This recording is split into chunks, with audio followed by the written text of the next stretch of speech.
Welcome to my channel. Today we will be talking about how accurate Credit Karma is compared to FICO scores. The scores you see on Credit Karma are based on the VantageScore model, not the FICO score that most lenders use.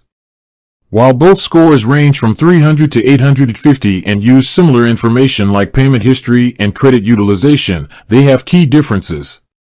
VantageScore and FICO weigh credit factors differently.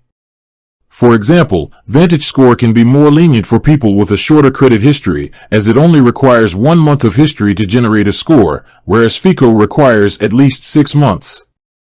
This can sometimes result in your VantageScore being higher than your FICO score. Credit Karma scores also come from 2 of the 3 major credit bureaus, TransUnion and Equifax, but not Experian. A FICO score can be pulled from any of the 3. This can lead to your Credit Karma score being different from what a lender sees.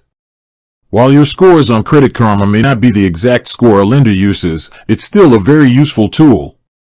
It gives you a great way to monitor your credit health, track changes over time, and look for any potential issues on your reports. With that being said, thank you for watching. For more finance videos, kindly check my page.